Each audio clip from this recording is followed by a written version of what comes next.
Why? What is the definition of why? For what reason or purpose? For what reason or what purpose? Why am I here? Why are you here? Why did your mom and dad get together? Why are you on this planet? Why? What reason has God put us here now? So many people, especially kids, ask why questions because they're curious. Develops our brain. Why? To understand what's going on around us. Why? It helps us make connections, to explore concepts, to learn new information. Why? I'm sure every day, or at least once a week, we say, why? Why did this happen? Why is this going on? Do you know that the Earth's oxygen, let's take a deep breath for a second. Earth's oxygen, this rich atmosphere, a product of photosynthesis, biological process where an organism like plants, algae, certain bacteria use sunlight, water, carbon dioxide to create energy, releasing oxygen as a byproduct. Oxygen is continuously replenished by photosynthetic organisms, balancing its consumption by animals in the process, respiration, combustion, to maintain a stable atmosphere, the concentration of 21%.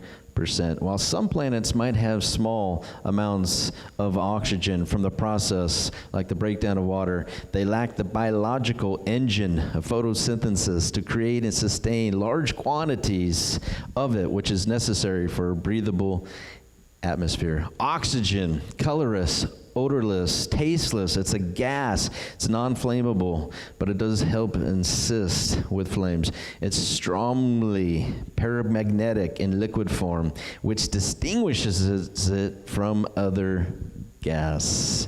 We possess a high degree of creativity, abstract thinking, which forms the basis for complex reasoning and problem solving. We have a deep sense of our own self, our personality, the capacity of moral judgment, including the awareness of death.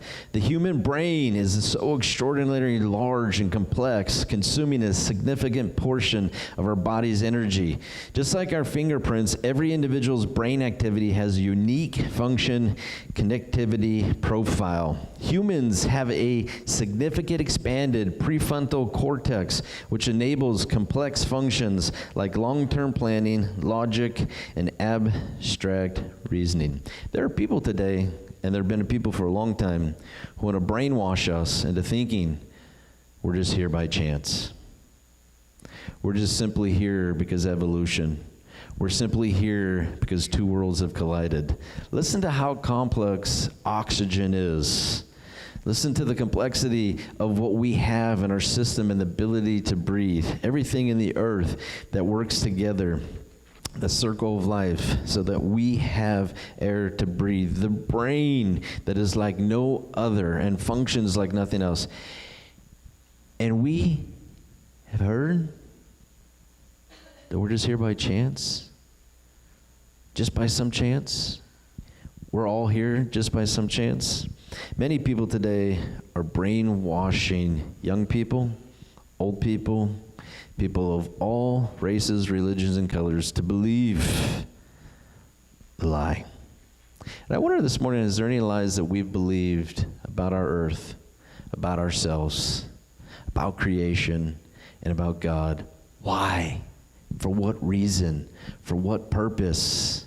If someone wants you to believe a lie, what is the reason behind them wanting you to believe a lie? With that, we're going to go to a lovely story. Turn to your neighbor and say, it's a lovely story. 1 Samuel 17. One of all of our all-time favorite stories, 1 Samuel 17, starting in verse 1. It says, the Philistines now mustered their army for battle, camped between Soko and Judah, Ezekah, and Ephes Dabiru. Saul countered by gathering his Israelite troops near the valley of Elah. So the Philistines and Israelites faced each other on opposite hills, with the valley between them. Then Goliath, a Philistine champion from Gath, came out from the Philistine ranks to face the forces of Israel. He was over 9 feet tall. He wore a bronze helmet, and his bronze coat of mail weighed 125 pounds. He also wore bronze leg armor, and he carried a bronze javelin on his shoulder. The shaft of his spear was as heavy and thick as a weaver's beam, tipped with an iron spearhead that weighed 15 pounds. His armor bearer walked ahead of him carrying a shield. Goliath stood and shouted a taunt across to the Israelites. "Why are you all coming out to fight?" he called. "I'm the Philistine champion, but you're only the servants of a little man Saul. Choose one man to come down here and fight me. If he kills me, then we will be your slaves. But if I kill him, you will be our slaves. I defy the army of Israel today. Send me a man who will fight." When Saul and the Israelites heard this, they were terrified. They were deeply shaken. "I defy the armies of Israel today. Send me a man. Is there any man who will fight me?" When Saul and the Israelites heard this, they were terrified and deeply, deeply shaken. 1 Samuel 17:16. 40 days, every morning, every night, the Philistine champion strutted his stuff in front of the Israelite army. We're going on to verse 23. As he was talking with them, this is talking about David now, Goliath, the Philistine champion from Gath, came out to the Philistines from the ranks, and then David heard him shout his usual taunt to the army of Israel. As soon as the Israelite army saw him, they began to run in fright. "Have you seen the giant?" the men asked. "He comes out each day to defy Israel. The king has offered a huge reward to anyone who kills him. He will give that man one of his daughters for a wife, and the man's entire family will be exempted from paying taxes." Verse 26. David asked the soldiers standing nearby, What? What will a man get for killing this Philistine and ending his defiance of Israel? Who is this pagan Philistine anyway, that he is allowed to defy the armies of the living God? And these men gave David the same reply. Yep, this is the reward for killing him. Verse 28. When David's oldest brother, Eliab, heard David talking to the men, he was angry. "What are you doing around here anyway?" he demanded. "What about those few sheep you're supposed to be taking care of? I know about your pride. You're so prideful, deceitful. You just want to see the battle." "What have I done now?" David replied. "I was only asking a question." Verse 32, "Don't worry about this Philistine," David talking to the king. "I will go fight him." "Don't be ridiculous," Saul replied. "There's no way you can fight this Philistine. There is no way you can fight this Philistine and possibly win. You're only a boy. And he's been a man of war since his youth." David persisted. "I've been taking care of my father's sheep and goats," he said. "When a lion or bear comes to steal the lamb from the flock, I go after it with a club and rescue that lamb from its mouth. If the animal turns on me, I catch it by the jaw and I club it to death. I've done this to both lions and bears. I'll do this to this pagan Philistine too, because he has defied the army of the living God. The Lord who rescued me, the Lord who rescued me, the Lord who rescued me from the claws of the lion and the bear will rescue me from this Philistine." Saul finally consented. "Okay, go ahead," he said. "May the Lord be with you." Verse 40. He picked up 5 smooth stones from a stream and put them into a shepherd's bag. Then, armed only with his shepherd's staff and sling, he started across the valley to fight the Philistine. Goliath walked out toward David with his shield bearer ahead of him, sneering in contempt at this ruddy-faced boy. "Am I a dog," he roared at David, "that you come at me with a stick?" And he cursed David by the names of his gods. Verse 44. "Come over here, and I'll give your flesh to the birds and wild animals," Goliath yelled. David replied to the Philistine, "You come to me with sword, spear, javelin, but I come to you in the name of the Lord of heaven's armies, the God of the armies of Israel, whom you have defied. Today, the Lord will conquer you. Today, the Lord will conquer you, and I will kill you and cut off your head, and I will give the dead bodies of your men to the birds and wild animals, and the whole world will know that there is a God in Israel. Everyone here assembled will know that the Lord rescues his people, but not with the sword and spear. This is the Lord's battle, and he will give you to us. As Goliath moved closer to attack, David quickly ran out to meet him. Reaching into his shepherd's bag, taking out a stone, he hurled it with a sling. He hit the Philistine in the forehead. The stone sank in, and Goliath stumbled and fell face down on the ground. David triumphed over the Philistine with a sling and a stone, and he had no sword. Then David ran over, pulled Goliath's sword from its sheath. David used it to kill him and cut his head off. And when the Philistines saw their champion was dead, they turned and they ran. They turned and they ran. We're going to end right there for now. You know, in every story, how many of us seen, in most movies, how many of us know that there is always seems to be a enemy? Always. This enemy in this story, he was large, and I guess he felt he was large and in charge. He was tall, over 9 feet tall, strong. He was a little bit overconfident. He had massive weapons. If we were to think, here's an enemy, this is the one enemy that David faced back then, I wonder our enemies today. Now, there are local enemies, and then there are, how many of us know, worldly, global enemies.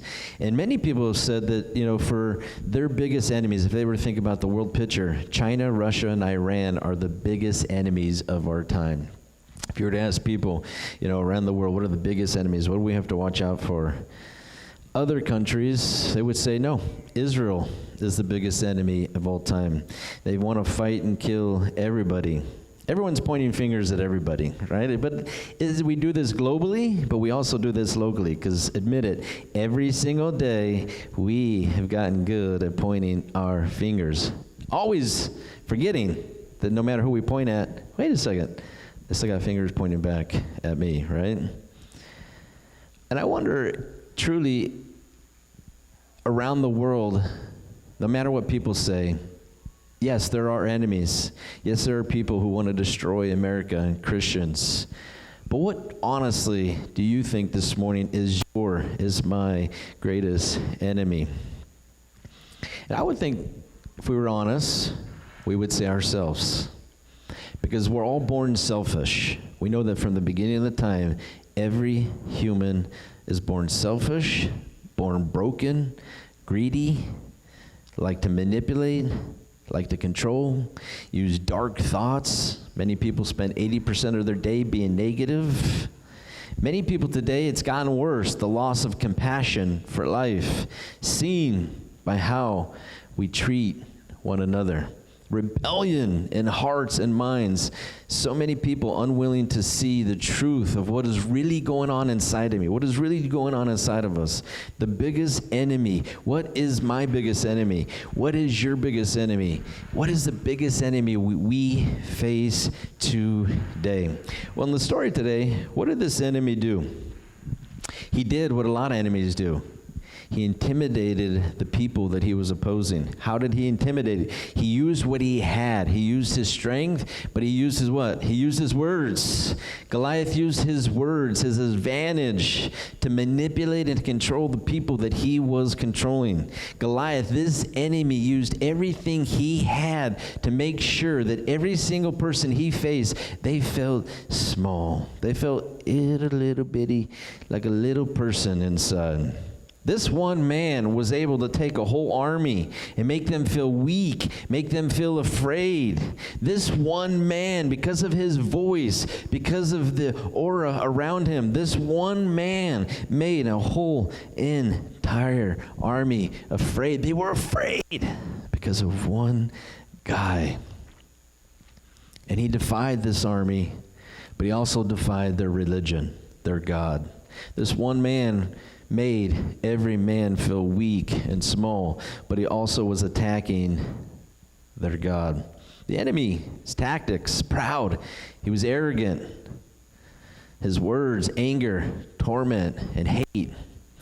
It says 40 days that he went out every single day. 40 days, every morning and every night. And you know why he went out every morning and every night? How many of us have ever heard that it takes 21 days to change a habit? It's totally wrong. It's totally false. It's actually over 60 days. It takes 60 days. And you know, in 60 days, we could completely rewire and rechange our brains in 60 days. This man spent 40 days every morning, every night, because you know what he wanted to do? He wanted to take control of the minds of those people that he was opposing. This enemy, there are men and there are women who are just like this guy, who force their way, who push their way to take advantage of others. And so they'll go every morning and they'll go every night and they'll use words to manipulate, to control other people until their brain gets rewired and they start thinking, yeah, he's probably right. Yep, she's probably right. Constantly intimidating to ensure that these men stayed afraid. It's kind of like if we turn on the TV today. How many of us turn on the TV and we watch something and get afraid? How many of us turn on the TV and get worried? How many of us open up our phones? We don't have to just watch TV anymore. We have so much information on our phones. And how many of us have opened up our phones and seen something and got worried and afraid? And how much information out there with the government, with politics, with men and with women, the information that they have, that they push, it is simply to control and try to control every one of us. Just like this enemy controlled a whole army. And then there was this man. This actually wasn't a man yet. He was a boy. You know, this guy here, 13 to 16 years old. This guy was 13 to 16 years old. And he steps on the scene.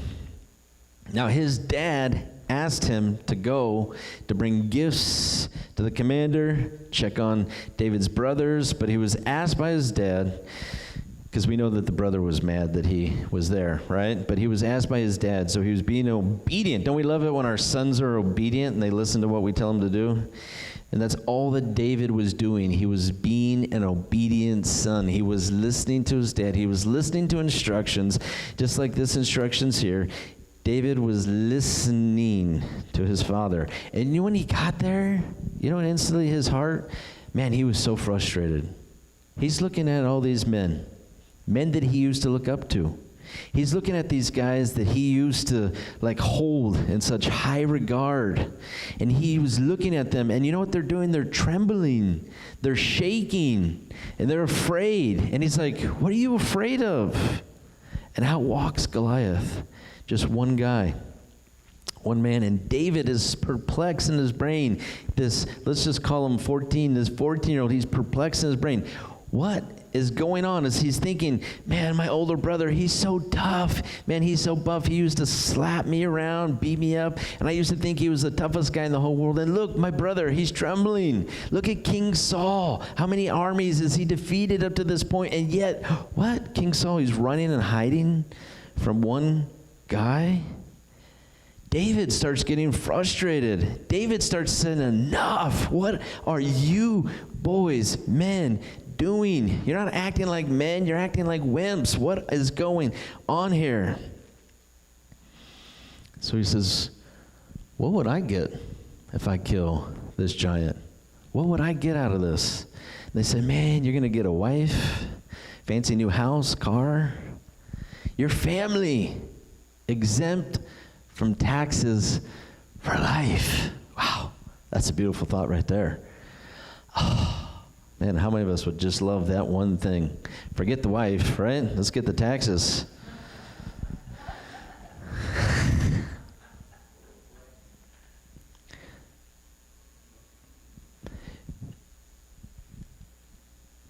How many of us know we always have haters? We always have haters. David, when he starts asking questions about who the haters are, a hater is somebody who greatly dislikes someone or something, always critical, always negative. Hear one thing and immediately go to the negative. I would like to say this morning, though, David's hater, he was a hater because he knew his older brother what he should do, but he was too afraid to do it. And so he hated his brother because he knew he would. The oldest brother hated David because he knew this is what I should do, but I'm too afraid to. So I hate my brother. I'm going to call him names. I'm going to put him down because I know he's not afraid to do what God made me to do. We know next, King David talks with King Saul. King Saul, this man was a doubter. If you look up doubter in the dictionary, a person who questions, they have lack of faith in. And what did he say to David? He said, there is no way you can kill this giant. There is no way you can kill this giant. Why did he say there is no way you can kill this giant? Because in his heart,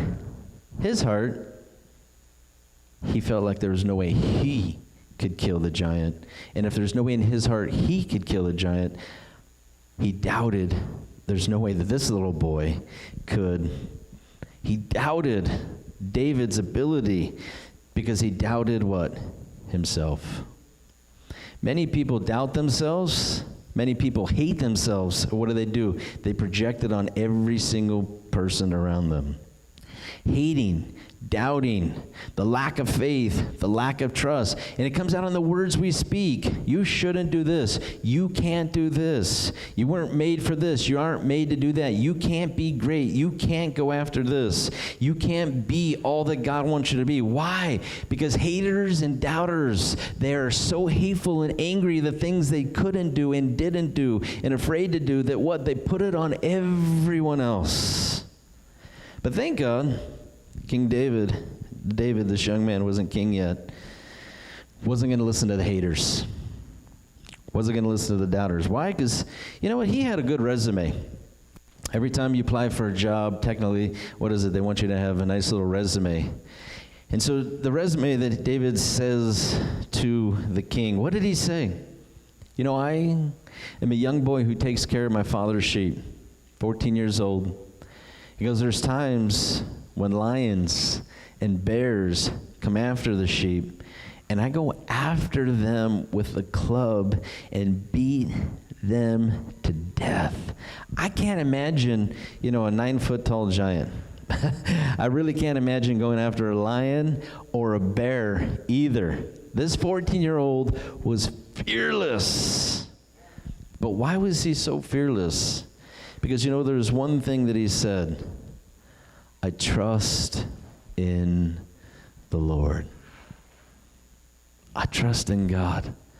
I'm not afraid to lose my life because he said, God who rescued me from a lion or bear, he's going to rescue me from this giant. I'm not afraid because I believe fully and trust in my God. 14 years old, not afraid. God protects me. God rescues me.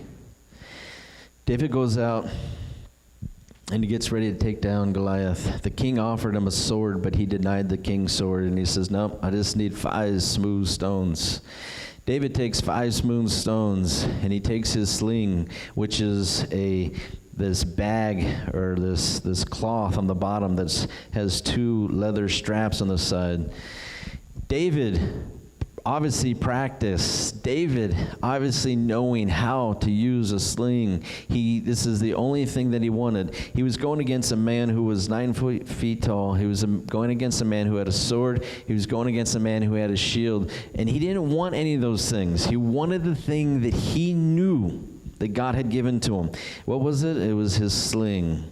5 smooth stones. Some say, why did he grab 5? They say, well, maybe because he had few other brothers. So after he was going for Goliath, he was going to go take down their other brothers. Maybe simply just to think he took 5 in case I miss with 1. Maybe I need 4 more. Maybe He picked 5 because the weight in which he carried them gave them a good balance and a security and a confidence when he was ready to throw that sling. David was going into the fight with rocks against somebody who had a sword. It's amazing, many of us today, we face so many enemies. Some of us look in the mirror and we don't realize sometimes the enemy that we have within, because there's so many things that we ignore inside of us and ignore this great enemy that every one of us have to fight, the selfishness that lies, the brokenness in every one of us. We forget and we don't want to oppose this enemy that's in here. So what do? We take it out on everybody else. We go after everybody else. Just like the man in this story, Goliath. He was a man, he was an enemy who wanted to take down the chosen army of God. The one army, the one people who believed and hoped and trusted in the one true God. David probably wasn't an expert at his sling, but he had faith, he had trust in God alone. David, when he runs at Goliath, what did he say? I come to you with sling and a stone, but more than anything, I'm coming to you in the name of my God, because it's in God's name there's power. It's in God's name everything lies. It's in God. It's not in me. It's not in my ability. It's not in my talent. It's not in my age. It's not in my looks. It's not in how I walk and talk. It is in the power of God. So I come to you in the name and the power of my God. And David, we know he takes one little rock and he slings it and he throws it at Goliath and he kills him, hits him in the head and takes him down. David, he faced a giant. He faced lions and bears through his life. He's faced different kings and wars and battles and even evil in himself. We know that at times, he made big mistakes. He did hurtful things towards God. He did hurtful things towards other people. David, throughout his life, he faced many different challenges. Just like us this morning, many of us, like David, we face similar things. We face battles with life. We face death, famine, sickness, earthquakes, hate, evil, darkness, the devil. David was a hero in his time, not because of the mistakes he made. Thank God that he wasn't held for the mistakes that he made. But David was held in high regard for the good and the heart that he had for God alone. David was a hero in his time. Jesus Christ, the story, the Bible, the book, everything we know rests on this man, Jesus, who came to this earth, who was God's only son, born of a virgin, partly God and partly man. Jesus, who lived 30 years as a carpenter, grew up in a family. He had half siblings. He had half his dad, like a stepdad, but his mom was his mom. He grew up just like a normal child, but he was different. He was special, and everybody knew it. He went to the temple as a young kid, and he wanted to just sit there and ask questions for hours. Jesus, who grew into this man, this Son of God, who changed the world. Still the largest religion is Christianity, even though Christianity and Catholics, the numbers are shrinking. Christianity is still the largest in the world. Why? Jesus changed the world. He changed people. He changed humanity. Every single person that he came into contact with, people who were lost and broken, they were healed instantly. And whether it was a physical issue, whether it was an emotional or a mental issue, they were healed and delivered instantly when Jesus saw them. Jesus was a hero, obviously the greatest hero of all time, as he delivered people from evil back then. And just as Jesus confronted the devil and showed us how to walk in victory when we deal with the devil, I mean, there's no evil, and it still reigns. Hate seems like it still grows. Jesus, who confronted the religious. Jesus, who was tempted by the devil, but he never sinned. The devil, who wanted Jesus to change his identity, to change the direction of his life. The devil who tried to get Jesus to cave in, to give up to the path God had for him. But Jesus, what did he do? He kept fighting back. No, this is what is written. I stand on the word of God. Who was someone who said, what? I just want to do what God wants me to do. I want to go into the public, and I want to share the way that I think God has put me on this earth to do. As a man, as a husband, as a father, as a preacher, teacher, as an evangelist, was shot and killed by someone who all he spent his time doing was going to college campuses and giving students a microphone so that they can have a conversation, a public, easy debate back and forth about what is true, what is right. A man who wasn't afraid to go out and to talk about things that are really kind of difficult in our time and day to face. This man, Charlie Kirk, I think, was someone who was facing a Goliath of our time. He was willing to stand and to fight for college kids so that he could help them find the truth. This was a man whose life was taken from this world at too much of a young age, in his young 30-something, who was fighting Goliath. Because how many of us know, they say that 90% of kids who come from a Christian background, go to a secular college, always walk away from God. 90%. Why? Because the professors who sound educated, professors who sound like they have all the reasoning and the backup of the world, they're not empowering kids the ability to think. They're brainwashing them.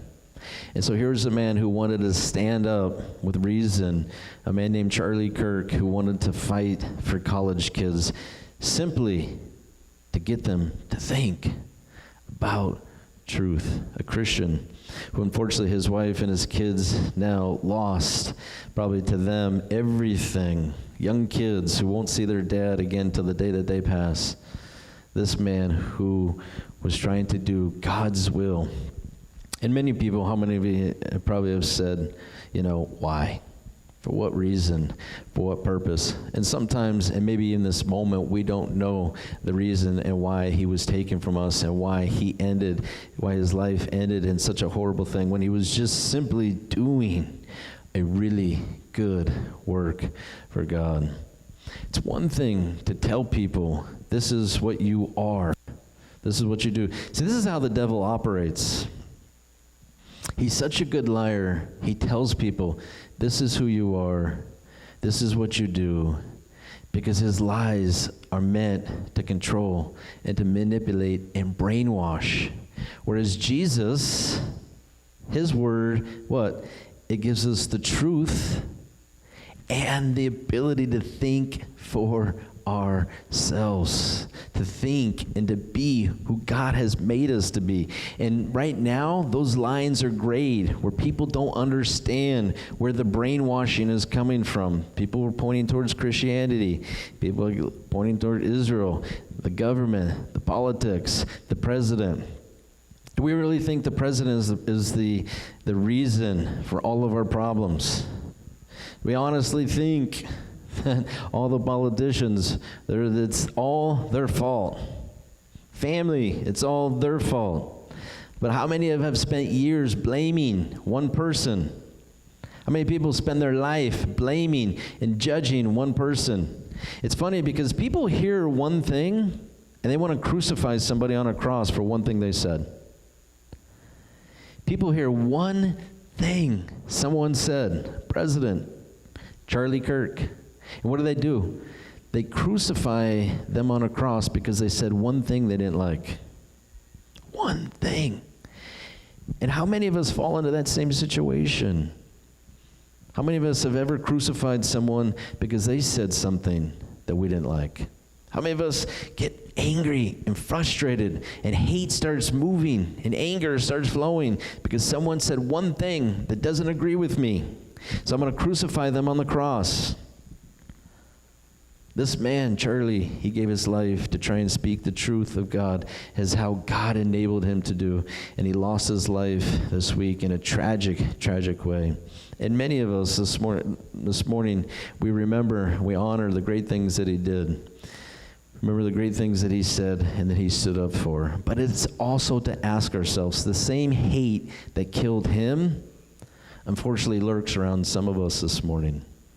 The same anger that killed Charlie Kirk lurks around many of us in humanity this morning. The same things that bothered this guy and his friends and the people that were in his life, unfortunately lurks around some of us. Because maybe we're not going out with a gun and killing people, but we are with our words. Putting people down. What did Goliath do? He intimidated. He wasn't, I'm going to use my mouth. I'm going to use my size. I'm going to use who I am. My power to intimidate you. I'm going to close with a story this morning, Mark chapter 5, verse 21. Jesus got in the boat again and went back to the other side of the lake, where a large crowd gathered around him on the shore. Then a leader of the local synagogue, whose name was Jairus, arrived. When he saw Jesus, he fell at his feet, pleading fervently with him. "My little daughter is dying," he said. "Please come and lay your hands on her. Heal her so she can live." Jesus went with him, and all the people followed, crowding around him. A woman in the crowd had suffered for 12 years with constant bleeding. Verse 26, she had suffered a great deal from many doctors over the years. She had spent everything she had to pay. She'd gotten no better. In fact, she'd gotten worse. Then she heard about Jesus, so she came up behind him through the crowd and touched his robe, for she thought to herself, "If I can just touch his robe, I will be healed."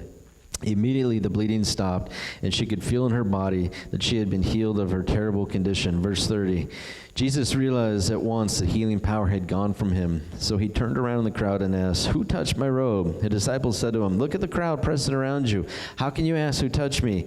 But he kept on looking around to see who had done it. Then a frightened woman, trembling at the realization of what had happened to her, she came and fell to her knees in front of Jesus and told him what she had done. And he said to her, "Daughter, your faith has made you well. Go in peace. Your suffering is over." Verse 35. While Jesus was still speaking to her, messengers arrived from the home of Jairus, the leader of the synagogue, and they told him, "Your daughter is dead. There's no troubling the teacher now." Jesus overheard them and said to Jairus, "Don't be afraid, just have faith." Jesus stopped the crowd and wouldn't let anyone go with him except Peter, James, and John, the brother of James. When they came to the home of the synagogue leader, Jesus saw how much commotion and weeping and wailing there was. He went inside and asked, "Why all this commotion and weeping? The child isn't dead, she's only asleep." The crowd laughed at him. But he made them all leave, and he took the girl's father and mother and his 3 disciples into the room where the girl was lying. Holding her hand, he said to her, "Talitha kum," which means, "Little girl, get up." And the girl, who was 12 years old, immediately stood up and walked around. They were overwhelmed and totally amazed. Jesus gave them strict orders not to tell anyone it happened, and he told them to give her something to eat. And so I close with these 2 things, this story, a parable. There was a woman who bled for over 12 years, and there was a girl who died at 12. The woman who bled for 12 years is said that she suffered at the hands of doctors, and she spent all the money she had trying to find professionals to get better. But what happened? She didn't get better. She got worse. This, to me, this woman symbolizes how many spiritual lives of people are today. The state in their mental mind, in their emotional sense, spiritual, physical sense, they're going to every single wrong person and spending and giving everything they have to find one thing that they're looking for. And they're all the while, they're not going to God.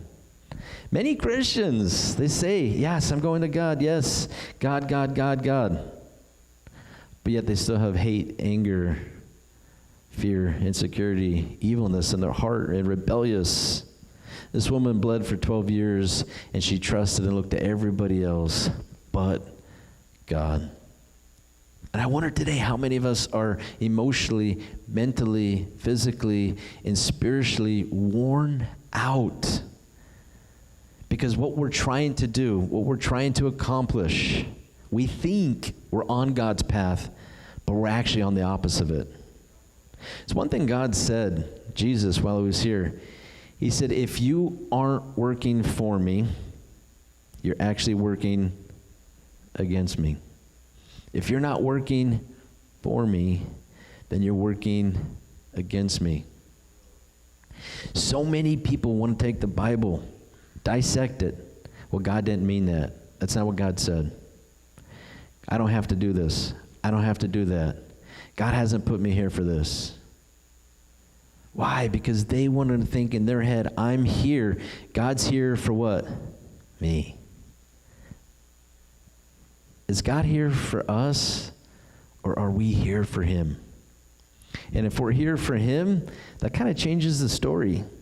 There was a 12-year-old whose dad ran to Jesus and said, Jesus, help my daughter because she's sick and she's dying. Jesus, taking his time because he was helping somebody else who was suffering.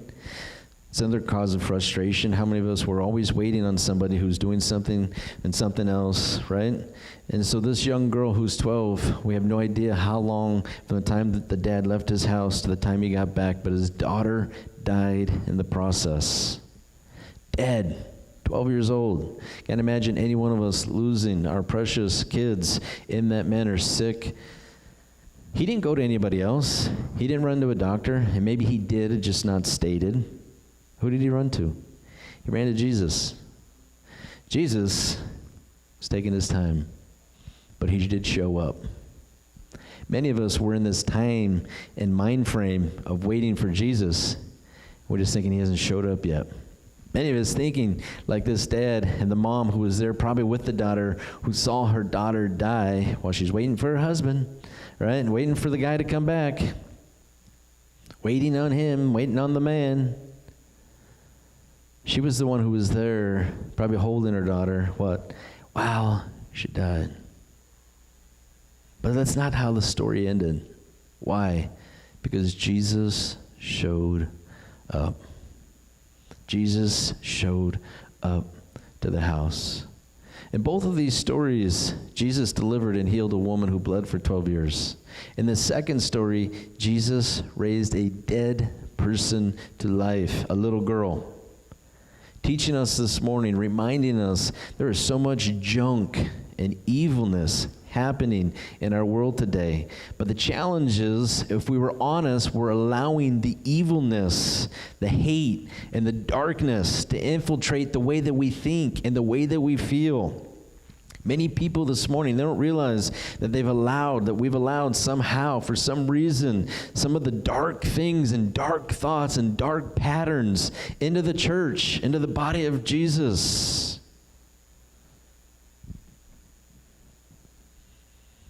And so sometimes we find ourselves, without realizing it, on being part of the problem instead of part of the solution. Jesus alone heals, delivers, set free. He healed this woman. And then Jesus raised this little girl to life. And so we state this morning, Jesus alone can bring death back to life. Jesus alone has the power to heal, to provide, to inspire, to break darkness. Jesus Christ. And sometimes emotionally, mentally, physically, and spiritually, sometimes we don't realize what we allow and what we think, because there's certain things, certain people that blind us with lies and manipulate. Jesus this morning, at the end of the day, he is why we're here. He is the reason we're here. Jesus is the reason that we're all here, that we're together, that we're alive, that we're kicking, and Jesus is the answer to life. And he's not something that we keep to ourselves. Jesus should be the number one thing that we share. If he can bring dead things to life, and if Jesus can heal and deliver like nobody else, he should be the one thing that we share with people. If Jesus is kind and loving, gracious, and gives new beginnings, if Jesus, when we die and go from this life into the next, if he's the one who grants us access into eternity, he is the one where these mouths should speak and sing about this morning. And so we ask ourselves a couple of questions. We say, is Jesus then truly in my life, or have I allowed too many other things to govern my mind and my heart and my soul? Is Jesus the Lord of my life, or is he just a small voice that I allow to be there? Is there anything in life that I've allowed God to allow me to passionately go after? We know for David, he became king of Israel, one of the greatest kings of Israel ever. Why? Because he was a man who loved God. That's it. He was a man who loved God. Did he have his mistakes? Yes. But he's still remembered and honored as one of the greatest, or the greatest. Why? Because he loved God. He loved God. And so he passionately served God. We know for this man in this story, he passionately knew God, served God, and ultimately at the end gave his life doing what God had put him here to do. And so our theme is what? Why? The definition of why? For what reason or purpose? Why has God put you here? It wasn't a mistake. It wasn't by chance. There is reason. There is purpose. Just like he had a purpose. Just like he had a purpose. And obviously we know most definitely, Jesus had the purpose. What is my reason? What is your reason this morning? And are we passionately going after why God put me on this planet with such beautiful oxygen that we get to breathe every single day? Romans 12:11, my last verse. Paul said, "Never be lazy, but work hard and serve the Lord enthusiastically. Rejoice in our confident hope, patient in trouble, and keep on praying." When God's people are in need, be ready to help them. Be eager, practice hospitality. Bless those who persecute you. Don't curse them. Pray that God will bless them. Be happy with those who are happy. Weep with those who weep. Live in harmony with each other. Don't be too proud to enjoy the company of people. Don't think you know it all. Never pay back evil with more evil. Do things in a way so that everyone can see you're honorable, so that you can live at peace with everyone. Galatians 6:9. Don't get tired of doing what's good, because at the right time, we'll reap a harvest of blessing if we don't give up. David in this story had an enemy. And the enemy was bigger. He was better. He was more skilled. He was more talented. Way more years of experience. But it still was the enemy in this story that fell. And I wonder how many of us have enemies, but we're allowing the enemy to win. I wonder how many of us have enemies and inner things and outer things, people, places, things, past, inner things, thoughts, emotions. It's an enemy, and we're still allow it to win. Goliath, this giant, fell and died. He trusted in himself and nothing else. Whereas David, his opponent, who did he trust in? He trusted in God. This man that we honor today, Charlie, somebody who lost his life way too young. His Goliath of taking on young people, college-age kids, to simply try and get them to seek the truth, to find the truth. There's not multiple truths. There's not multiple gods. There's not correct multiple religions. The Bible says there's one God. And so he spent his life, the giant, because how many of us know there are so many people who are fighting for those college-age kids? Why? Because it's the next generation. It's the next generation. So here's a man who gave up his life so that this generation, he could everything, not to brainwash them, just to try and get them to seek truth for themselves. That song we played, Ever Found God of the Impossible. I wonder this morning, we're going to wrap up, I pray. I know I've said that already. But the song is called God of the Impossible. And in your heart this morning, do you feel that you still serve the God of the impossible? That if he asked you to be a David, to take on a giant, that you're not afraid. God can do anything. This morning in here, do we still feel with our heart, mind, and soul, I know God does impossible things. God does great things. God still does miracles. God still does amazing things. It may be, like one of the lines in the songs, maybe God's just waiting for some person to say, God, here I am. Send me. God, here I am. Send me. Have you offered? Have I offered? Have we offered this morning, today, last week, this week? God, here I am. Send me. Let's pray.